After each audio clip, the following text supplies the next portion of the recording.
O Alienista, de Machado de Assis. Capítulo 1. De como Itaguaí ganhou uma casa de Orates. As crônicas da vila de Itaguaí dizem que em tempos remotos vivera ali um certo médico, o Dr. Simão Bacamarte, filho da nobreza da terra e o maior dos médicos do Brasil, de Portugal e das Espanhas. Estudara em Coimbra e Pádua.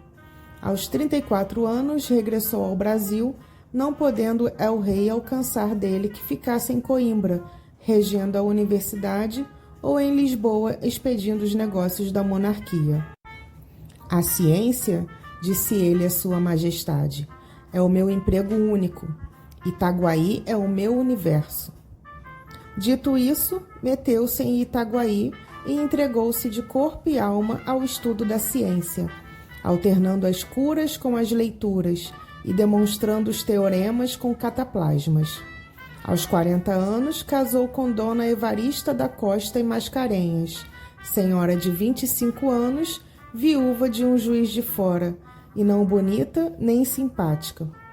Um dos tios dele, caçador de pacas perante o Eterno, e não menos franco, admirou-se de semelhante escolha e disse-lhe: Simão Bacamarte explicou-lhe que Dona Evarista reunia condições fisiológicas e anatômicas de primeira ordem, digeria com facilidade, dormia regularmente, tinha bom pulso e excelente vista, estava assim apta para dar-lhes filhos robustos, sãos e inteligentes. Se além dessas prendas, únicas dignas da preocupação de um sábio, Dona Evarista era mal composta de feições, longe de lastimá-lo, agradecia-o a Deus, porquanto não corria o risco de preterir os interesses da ciência na contemplação exclusiva, miúda e vulgar da consorte.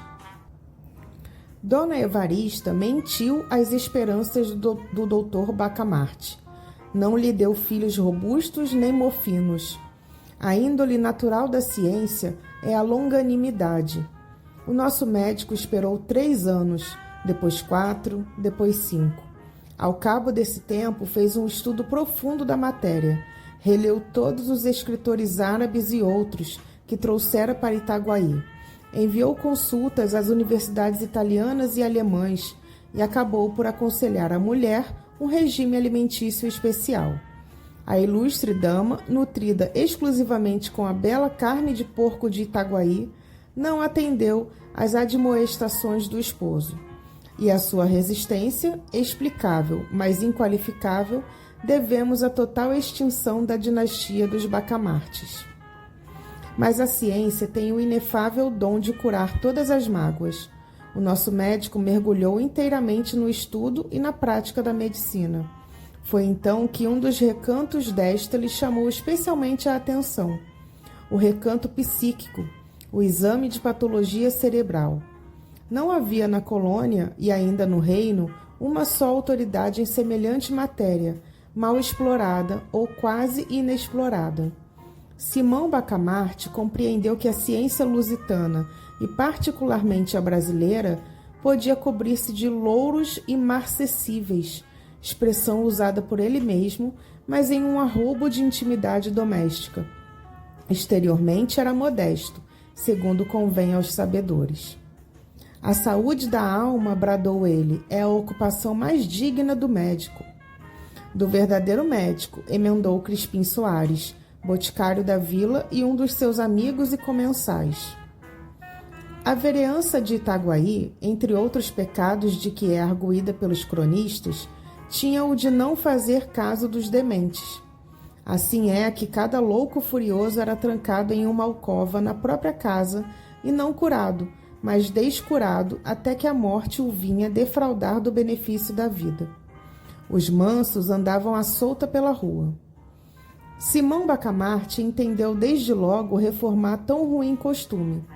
Pediu licença à Câmara para agasalhar e tratar no edifício que ia construir todos os loucos de Itaguaí e das demais vilas e cidades, mediante um estipêndio que a Câmara lhe daria quando a família do enfermo não o pudesse fazer. A proposta excitou a curiosidade de toda a vila e encontrou grande resistência, Tão certo é que dificilmente se desarraigam hábitos absurdos ou ainda maus. A ideia de meter os loucos na mesma casa, vivendo em comum, pareceu em si mesma sintoma de demência, e não faltou quem o insinuasse à própria mulher do médico. Olhe, dona Evarista, disse-lhe o padre Lopes, vigário do lugar, veja se seu marido dá um passeio ao Rio de Janeiro. Isso de estudar sempre, sempre não é bom, vira o juízo. Dona Evarista ficou aterrada. Foi ter com o marido e disse-lhe que estava com desejos, principalmente o de vir ao Rio de Janeiro e comer tudo o que a ele lhe parecesse adequado a certo fim. Mas aquele grande homem, com rara sagacidade que o distinguia, penetrou a intenção da esposa e redarguiu-lhe, sorrindo que não tivesse medo. Dali foi à Câmara, onde os vereadores debatiam a proposta, e defendeu-a com tanta eloquência que a maioria resolveu autorizá-lo ao que pedira, votando ao mesmo tempo um imposto destinado a subsidiar o tratamento, alojamento e mantimento dos doidos pobres. A matéria do imposto não foi fácil achá-la. Tudo estava tributado em Itaguaí. Depois de longos estudos, assentou-se em permitir o uso de 2 penachos nos cavalos dos enterros. Quem quisesse emplumar os cavalos de um coche mortuário pagaria 2 tostões à Câmara, repetindo-se tantas vezes esta quantia quantas fossem as horas decorridas entre a do falecimento e a da última bênção na sepultura. O escrivão perdeu-se nos cálculos aritméticos do rendimento possível da nova taxa, e um dos vereadores, que não acreditava na empresa do médico, pediu que se relevasse o escrivão de um trabalho inútil.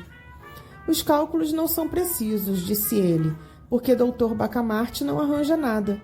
Quem é que viu agora meter todos os doidos dentro da mesma casa? Enganava-se o digno magistrado. O médico arranjou tudo. Uma vez empossado da licença, começou logo a construir a casa. Era na Rua Nova, a mais bela rua de Itaguaí naquele tempo. Tinha 50 janelas por lado, um pátio no centro e numerosos cubículos para os hóspedes. Como fosse grande arabista, achou no Corão que Maomé declara veneráveis os doidos, pela consideração de que Alá lhes tira o juízo para que não pequem. A ideia pareceu-lhe bonita e profunda, e ele a fez gravar no frontispício da casa. Mas, como tinha medo ao vigário e, por tabela, ao bispo, atribuiu o pensamento a Benedito VIII, merecendo com essa fraude, aliás pia, que o padre Lopes lhe contasse, ao almoço, a vida daquele pontífice eminente.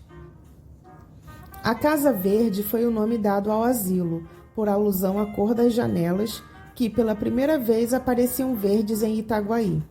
Inaugurou-se com imensa pompa de todas as vilas e povoações próximas e até remotas, e da própria cidade do Rio de Janeiro correu gente para assistir às cerimônias que duraram 7 dias. Muitos dementes já estavam recolhidos, e os parentes tiveram ocasião de ver o carinho paternal e a caridade cristã com que eles iam ser tratados. Dona Evarista, contentíssima com a glória do marido, vestira-se luxuosamente, cobriu-se de joias, flores e sedas. Ela foi uma verdadeira rainha naqueles dias memoráveis. Ninguém deixou de ir visitá-la 2 e 3 vezes, apesar dos costumes caseiros e recatados do século, e não só a cortejavam, como a louvavam.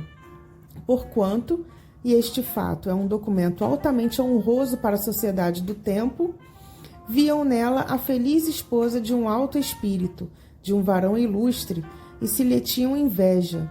Era a santa e nobre inveja dos admiradores. Ao cabo de 7 dias, expiraram as festas públicas.